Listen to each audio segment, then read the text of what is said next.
Welcome back. पिछली video में हमने डिफ़ॉल्ट आर्ग्यूमेंट सीखे थे। आज हम एक और यूजफुल फीचर सीखेंगे जो कि है नेम्ड आर्ग्यूमेंट्स।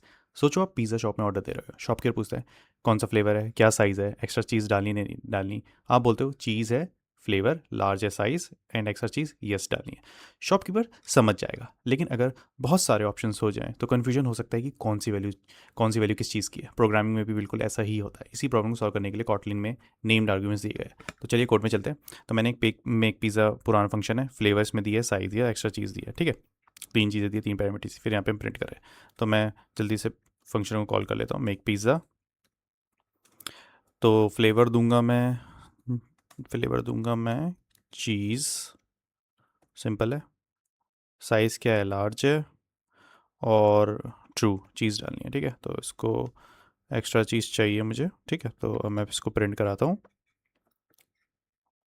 तो मेरे पास क्या आएगा, लार्ज चीज़ पिज़्ज़ा, ठीक है, एक्स्ट्रा चीज़ हाँ, ठीक है। तो ऑर्डर सर्व हो जाएगा। अब चलते हैं कोड में।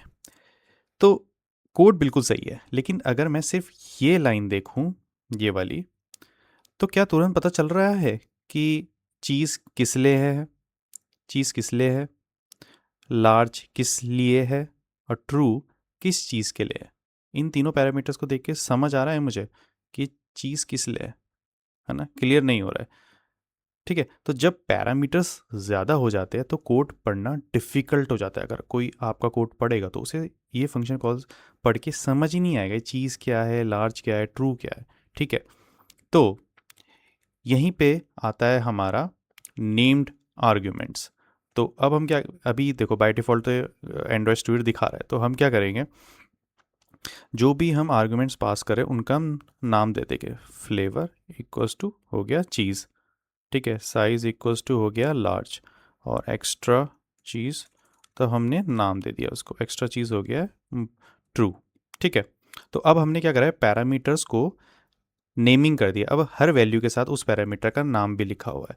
तो अब देखते हैं, अब समझ आ रहा है नहीं आ रहा। फ्लेवर क्या है, चीज़ है। साइज़ क्या है, लार्ज है। एक्स्ट्रा चीज़ हाँ ट्रू। इसलिए कोड ज़्यादा रीडेबल हो गया है। सो नेम आर्ग्यूमेंट्स का मतलब है फंक्शन कॉल करते वक्त पैरामीटर का नाम लिखकर वैल्यू पास करना। सिंपल है। तो इसमें अब हम इसको कोड रन कराते हैं, तो आउटपुट देखते हैं क्या आता है। आउटपुट बेसिकली सेम ही आएगा, बस हमने पैरामीटर्स का नाम दे दिया, लार्ज चीज़ पिज़्ज़ा, एक्स्ट्रा चीज़ ट्रू। सो नेम आर्ग्यूमेंट्स के बेसिकली तीन मेजर बेनिफिट्स होते हैं। एक तो कोड रीडेबल हो जाता है, अब हम इसको प्रॉपर्ली रीड कर पा रहे हैं, समझ पा रहे हैं कि कौन से पैरामीटर्स पास हो रहे हैं।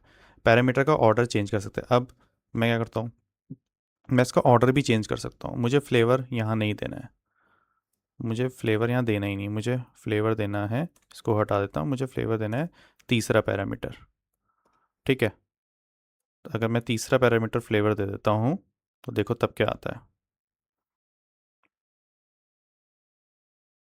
लार्ज चीज़ पिज़्ज़ा, एक्स्ट्रा चीज़ ट्रू।